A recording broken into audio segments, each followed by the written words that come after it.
I've just been on the phone to Tesco Mobile. Well, they've been on the phone to me. It's the first time anyone's got in touch with me in 6 weeks regarding my phone being faulty. Yeah, it's took this long for their customer service to step outside South Africa, where I've had all my past conversations over email with, till someone finally from this country, I believe, has phoned me up.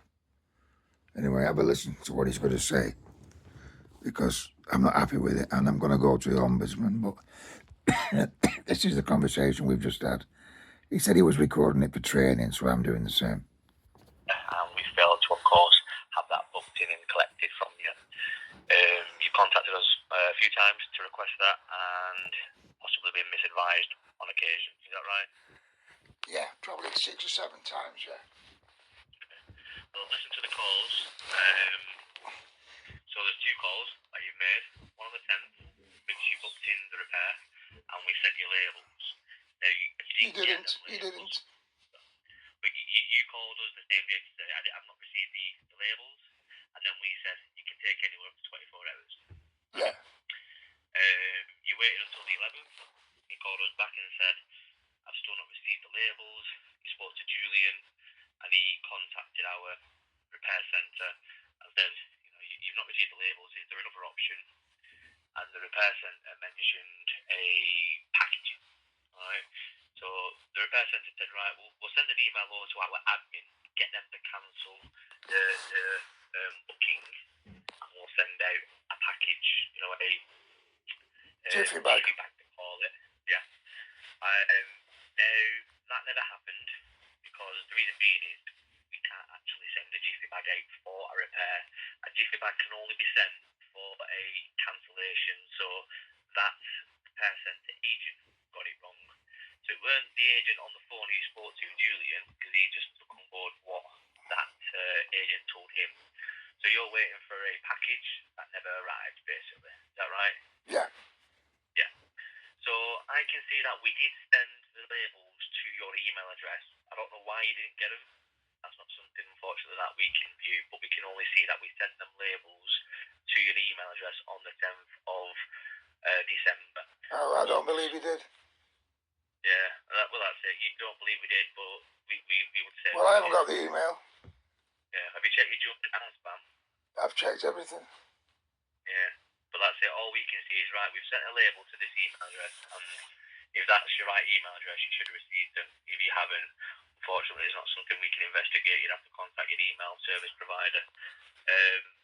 But anyway, the second time you contacted, well, the third time, should I say, Julian, where you was told you'd get a Jiffy bag sent out, there is where Tesco Mobile, they failed to provide you the right information. So I really do apologise for that poor experience. You've been waiting for a Jiffy bag. That was never going to show. A Jiffy bag can only be sent, as I said, for a cancellation.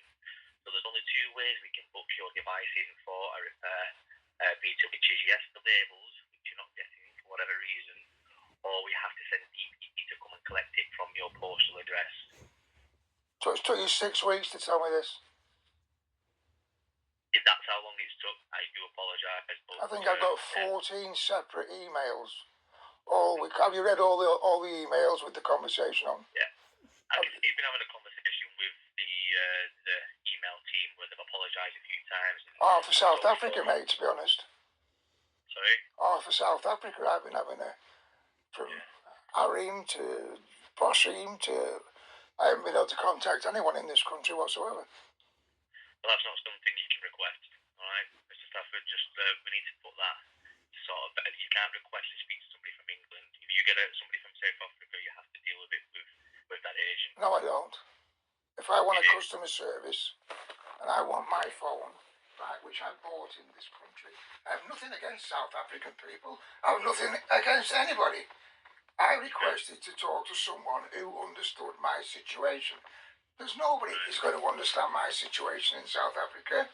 Some of the comments, like, if we send the phone out to be picked up, you'll be charged for it.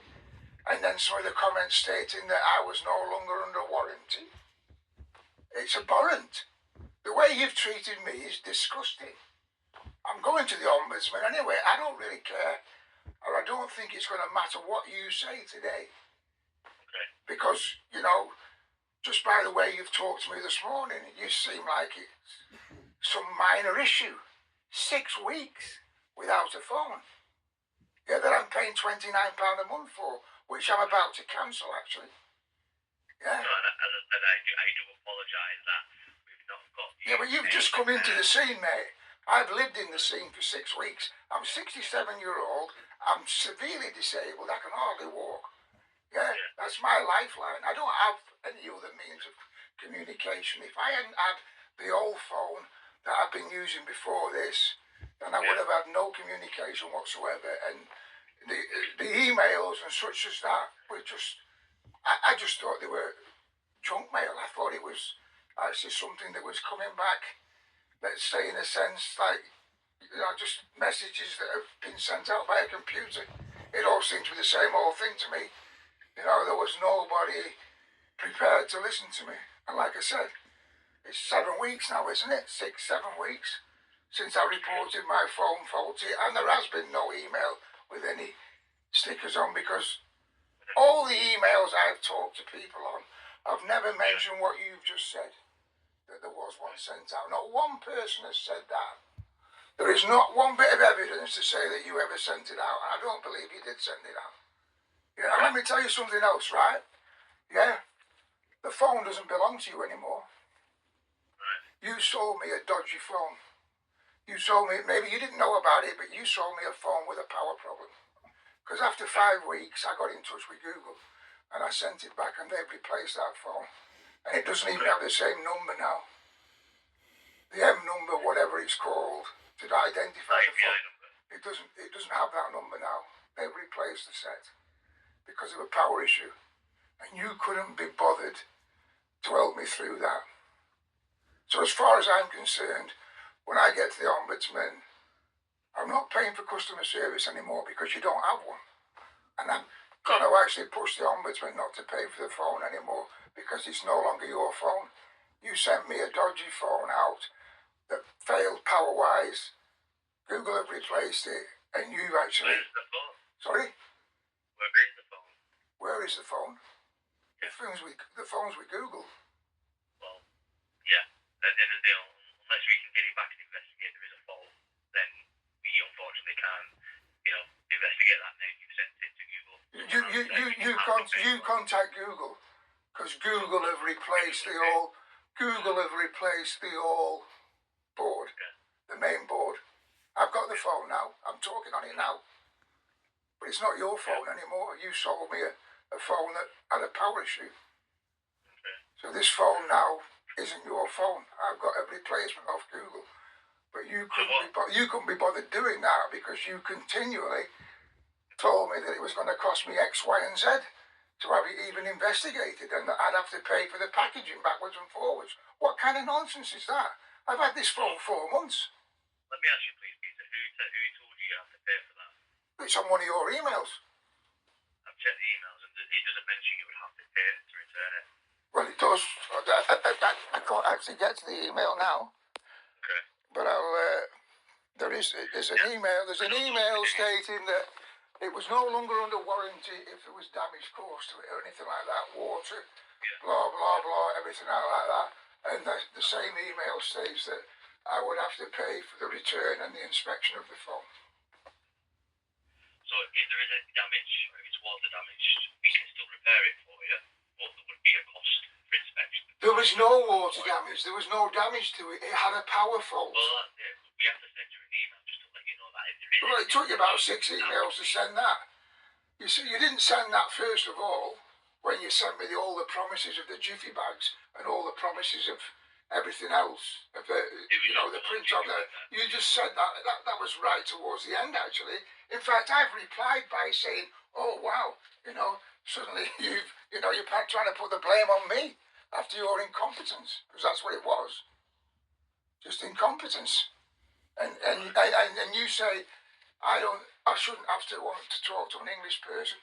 My problem is that the right arm doesn't know what it's doing. The right arm doesn't know what the left arm's doing. when I was talking to South Africa, I was getting different emails every day off a different person who asked me 7 or 8 times to confirm who I was, my mother's maiden name, 2, the last 4 letters of my bank account, the last 4 letters of the account I had at the phone. It's a non-existent customer service, pal. That's what it is. So if you provide the wrong information, you unfortunately have to ask you additional questions for security. If I provided that, I didn't provide any wrong information. Your right arm doesn't know what your left arm's doing. You've got your call centre in South Africa, and it's no interest in the customer whatsoever. It's the most abhorrent customer service I've ever dealt with. And to be honest, I'm dealing with another customer service similar at the same time. It just appears though everything is going tits up in this country. Excuse my language, you know what I mean? So anyway, what do you want to say? Okay, so with regards to having the handset booked for repair, that's not something we can no longer look at if you've had the handset exchanged with Google. Yeah. Okay, so there's nothing we can do that. Of course, for the failure with our customer care team, you're not getting the GP back when prompted, right? For the inconvenience and the poor experience, I'd like to offer you a goodwill gesture towards your future bills, which would be to the sum of £30. No, it's not good, mate. I'm not paying for a customer service, and when I've been through the ombudsman, I'm probably not going to be paying for the phone because it no longer belongs to you, and you didn't have any effort. You made no effort whatsoever to get that phone sorted out. Didn't need repairing. Yeah. Didn't need repairing. It needed replacing because of a major problem. We did offer DPD collection, but I understand that you were going away. No, you didn't. Yeah. You didn't. Yes. You didn't. I listened to the call. Well, it's all right. We'll let the ombudsman look at these, because I'm not accepting an offer of what a month, £30. That's a month's payment. So you want me to carry on paying? I'll tell you what.